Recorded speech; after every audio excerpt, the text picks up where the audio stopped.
Is Pep Guardiola about to sign a new goalkeeper? The name will definitely surprise City fans. Manchester United are ready to splash €40 million on an Inter Milan star, but why do they need this transfer? Xabi Alonso has started a major clear-out at Real Madrid, and there are already some early casualties. Barcelona are joining the race for Denzel Dumfries, but how likely are they to outbid the competition? All that and more in today's update. Time to find out who's been almost signed this time. Looks like Barcelona might have finally found a way to patch up that leaky defense. And guess what? It could cost them just €25 million.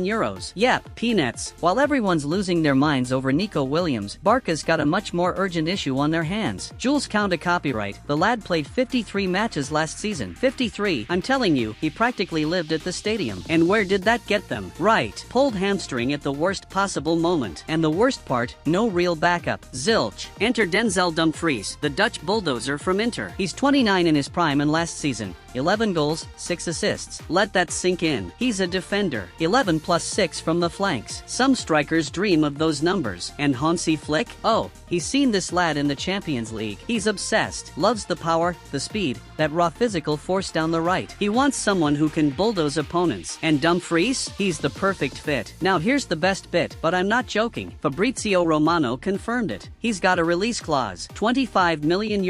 It's only valid till mid-July. So time's ticking. And here's where we dive head first into classic Barcelona chaos. You've got a top-tier fullback, stats through the roof, going cheap. Your current right back's clinging on by a thread. Your new manager is basically shouting, I need this guy. So what does Barca do? Oh, of course. Wait. Let's sort out Nico first. Maybe sell someone after. Then maybe if the funds are still there, we'll think about going for Dumfries. Are you serious? By the time they finish faffing about, mid-July will be staring them in the face. Clause gone. Inter laughing, slaps on a new price tag, double, triple, and Barca left panicking again. This is classic modern Barca, isn't it? They find the perfect affordable solution and manage to bottle it completely because someone couldn't sort out priorities. So here comes the big question for you. Would you go all in for a tank like Dumfries on the right or let Koundé copyright run himself into the ground again until the next injury? All for the sake of chasing another flashy winger, genius plan for strengthening the squad, or another textbook management disaster? Let me know in the comments. Don't hold back. The Papi Carlo era is over in Madrid. The family vibes, the comfy chairs, gone. Xabi Alonso's walked in, and the first thing he grabs? A massive broom. Florentino Perez has clearly given him full control, and Xabi not come to play. It's a full-on deep clean at Real Madrid. Let's start with a name you know, Rodrigo. Now on the surface, it seems straightforward. Arsenal are still drooling over him, and Perez, cool as you like, slaps on a price tag. €90 million. No haggling, no back and forth. One line, the price is on the tag. Take it or leave it. But here's the funny bit. Arsenal's strategy, if you can even call it that. They're waiting like actual hunters in a bush, just sitting tight until Rodrigo starts giving teary interviews. Step 1, let him moan in public. Step 2, waltz up to Florentino and go, well, he wants to leave, don't he? Fancy knocking a few quid off? Transfer market geniuses. Pure comedy. And to be fair for Rodrigo, the move does make sense. Now Mbappe copyright S in the building. His place in the starting 11 is, let's say, up in the air and not in a good way. Next up, Ferland Mendy. This one's not about age or money or him wanting to leave. Nope, this is just Xabi being Xabi. The new gaffer scans the squad, looks Mendy dead in the eye and goes, not my type, doesn't fit, list him. Yesterday, he's an untouchable fullback at the biggest club in the world. Today, surplus to requirements just because the new manager isn't feeling it. That's football at the top level for you. Zero romance. Alonso isn't here to fit in. He's here to tear down and build new, and for that boldness, fair play. The main act of this entire clear-out, Enric,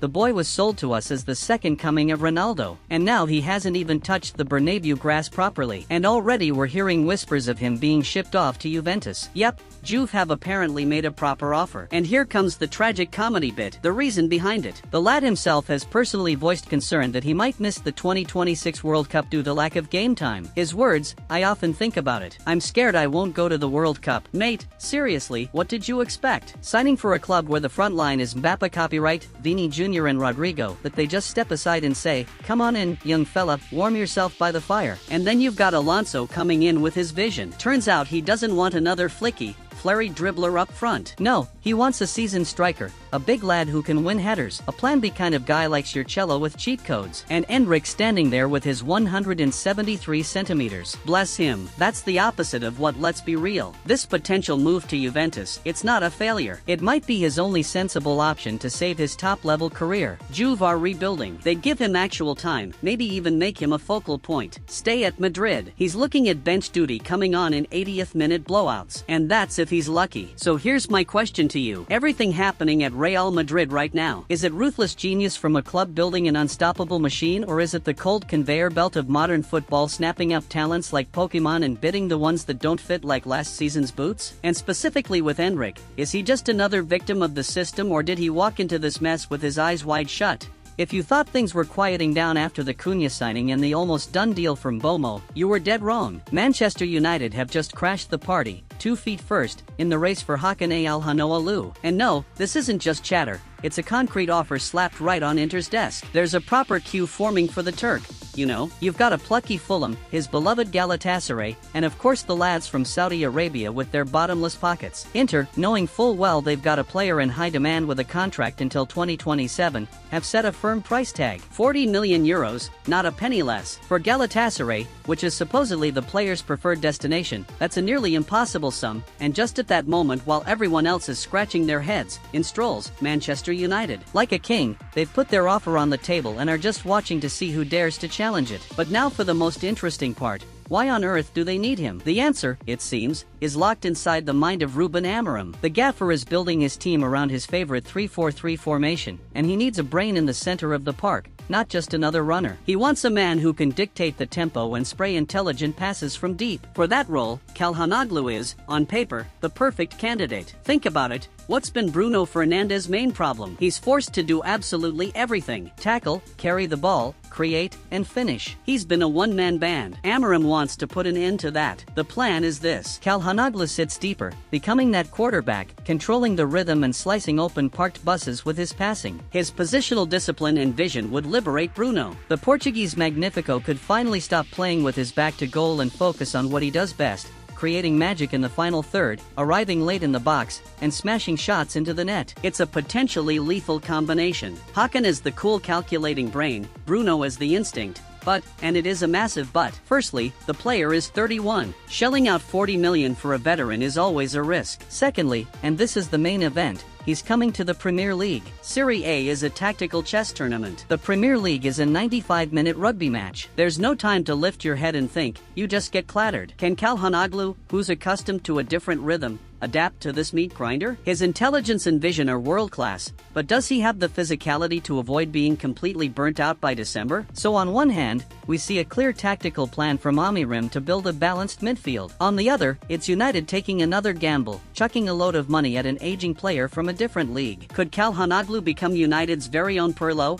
Or is this destined to be another eye-wateringly expensive mistake? While everyone's busy gawking at Real Madrid and their latest batch of Galacticos, and while Barca keeps starring in their usual soap opera, Financial Crisis, the never-ending story, there's someone else in Madrid who clearly didn't get the memo about staying humble. Diego Simeone's only gone and cracked open the checkbook, and I swear it must be bottomless. Atleti are out shopping like it's the end of days. So, shall we unpack it? Brace yourself. To warm things up, Matteo Ruggieri, fresh out of Atlanta. 20 million euros, 5-year deal. Now, no, he's not Theo Hernandez bombing forward and forgetting what defending is. And no, he's not Grandpa Robertson either. This lad's younger, hungrier, and just what old Cholo likes. A fullback who works his socks off and defends like his life depends on it. A proper, hard-grafting wingback. Alright, decent start. But now, hold on to your seat, because here comes the main course. The Rota Blancos have just dropped a whopping 50 million euros for Alex Biner from Villarreal. Yep, the same Biner everyone wanted. Arsenal were keen, PSG were circling, Bayern sniffing around, even Barca showed interest. And what did he do? He looked at them, shrugged, and said, I'm going with Simeone. And you know what? That move makes total sense. Because Biner and Cholo, like two peas in an absolute war-torn pod, Biner's a footballing in the best possible way. Aggressive, relentless, the kind of guy who'd rather break his leg than lose the ball. He's not just a fighter, he's Cholo's dream soldier. But here's the real kicker. In the last 2 seasons, Biner has created more chances than any Atletico player during the entire Simeone era. Let that sink in. A side that's always slammed for lacking creativity has just signed a passing wizard. A pressing machine with flair, footwork, and a rocket of a shot. And get this, he fed Sirleaf so many assists at Villarreal, the guy packed his bags and followed him straight to Madrid. And no, that's not the end of it. Rumor has it, Atleti are now eyeing up 2 Chelsea lads, Noni Madueke and Nicholas Jackson. Now, here's my take. Madueke? I've got doubts. Unreal dribbling, that's for sure. But Cholo doesn't want ballerinas, he wants warriors. Madueke is a bit too elegant for this rough and tumble crew. Jackson though? Oh yes, that's got Simeone written all over it. This guy is chaos on 2 legs,